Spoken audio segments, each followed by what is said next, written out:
feel like this is a kind of subject that has a lot to explore. It is, as I said, it's a never-ending source of entertainment. Um, it's like one thing that I've been pondering about, um, and I have started noticing is how the question of association and identity, this might be too meta level, but the question of association is fluid in the eyes of the internet community. Like, um, right now we're talking as if I'm representing GNOME Right. or representing is a strong word, but people might look into this interview, this conversation, and tag me as GNOME. Mm-hmm. But in other occasions, people are very willingly to not tag me as GNOME when it's um.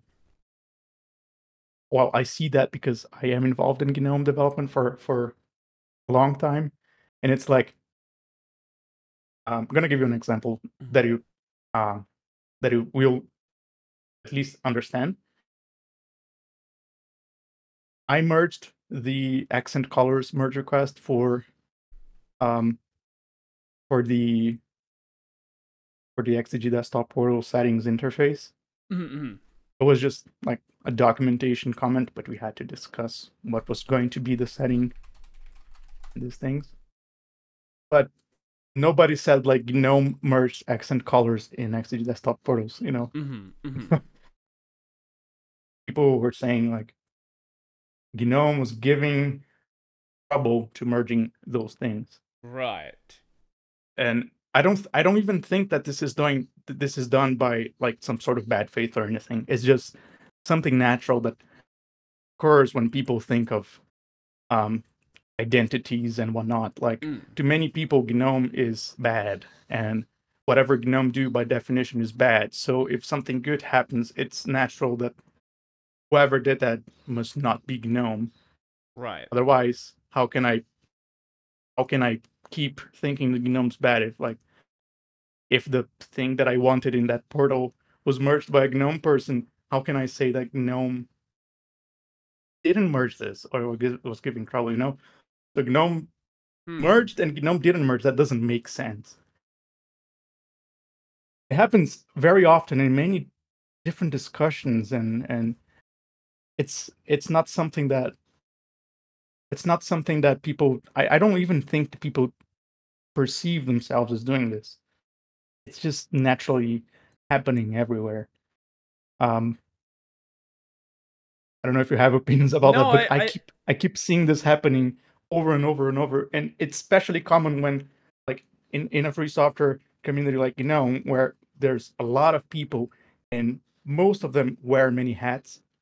So I'm GNOME, I'm Flatpak, I'm wearing the Portals hat, I'm wearing the Flatpak, wearing the Wayland hat, Mhm. I'm wearing the OBS hat. Like I have many hats, and which hat I'm using, which label I'm attached to, which association I have is fluid to preserve a certain narrative that people may have in their fantasies. You know, maybe I'm going too meta on this, but No, it's no, just something I keep noticing over and over, and it's really fun once you it's definitely stop fun. feeling bad about it.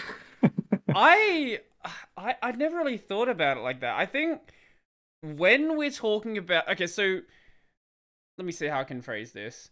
When we're talking about a person involved in a project that is clearly tied to that project, I can understand being like, say for bottles, for example, when Mirko Bromben does something, this is clearly the bottles guy. Like, if you Mhm. think of bottles, you are thinking of Mirko. If you think of Hyperland, you think of Vaxby. If you think like there are these projects out Mhm. there where there is a person that directly represents the project. It's a far smaller project than what is GNOME. But even in the GNOME case, like anytime Tobias does anything, for example, like that is going to be perceived as this is GNOME doing it, or you can pick any of like the big names, or like Nate Graham for KDE, or anyone like this, where sort of a lot of their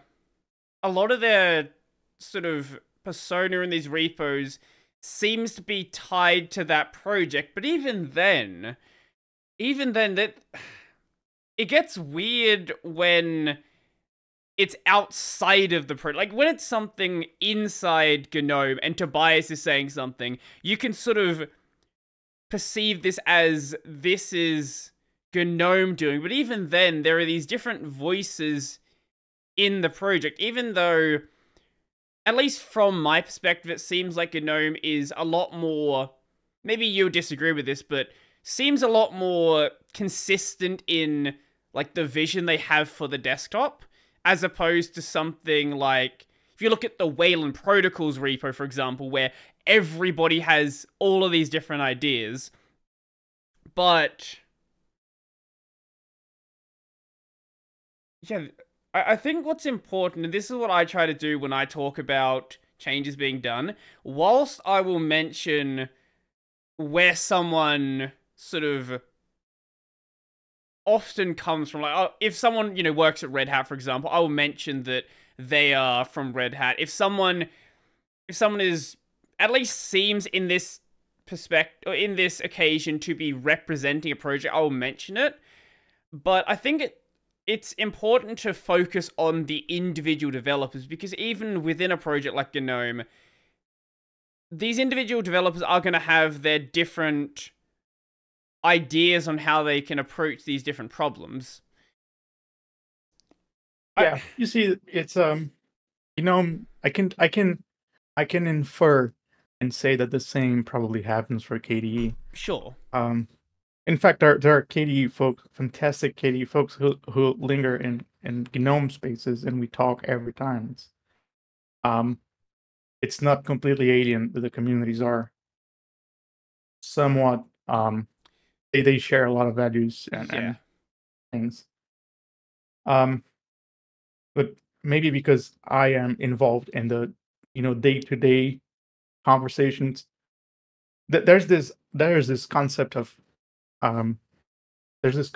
rough consensus, and it is what reigns in most of these communities, because there is a lot more diversity in voices than people can expect when they are only looking at things from the outside.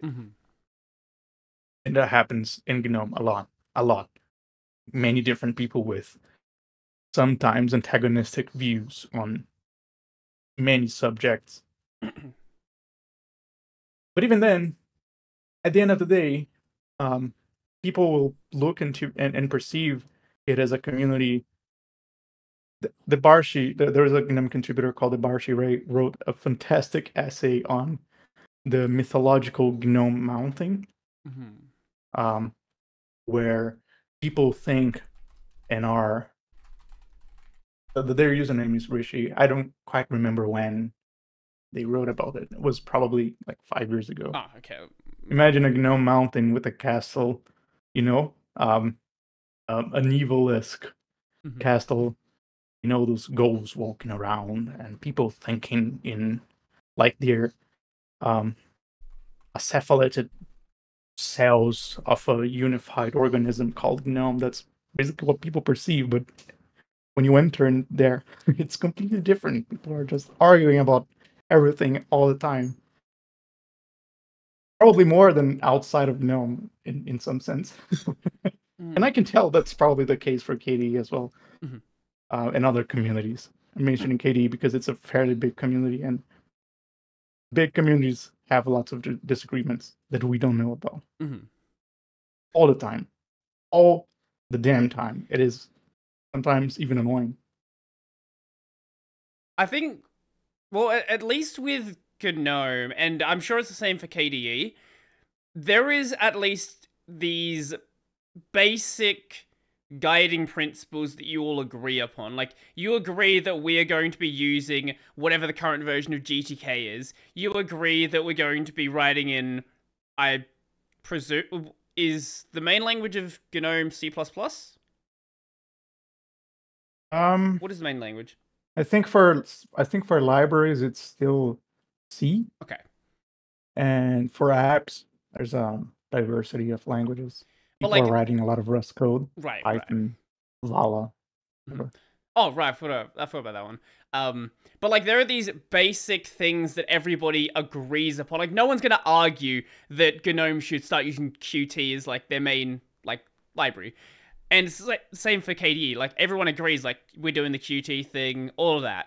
But where you start seeing these like disagreements become really, I guess, apparent is when you look into these sort of cross desktop solutions where there's all of these different, maybe not competing, but sort of, I guess, incompatible in a sense goals for what they want to see done. Like, Wayland Protocol is my favorite example because this is a mixing of so many different ideas that, whilst you all agree that we want to make the Wayland desktop better, GNOME's going to have their approach. KDE is going to have their approach. Cosmic is doing their thing. Budgie is eventually going to catch up to Wayland. XFCE will hopefully one day catch up as well. But I'm sure there is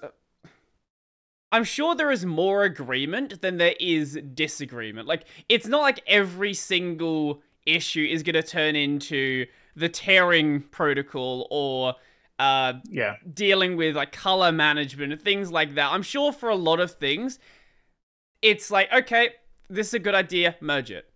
But when there are these situations where goals completely diverge, that's where you start seeing sort of how, I guess, how weak this idea of like, people talk about the Linux community, but really it's these individual sub-communities that all happen to be using these similar sort of technologies. Yeah, well, Wayland is a particular source of I'm sure. steam, right? It is a difficult project. Mm-hmm. Portos is not much far behind, because it intersects code and APIs Mm-hmm.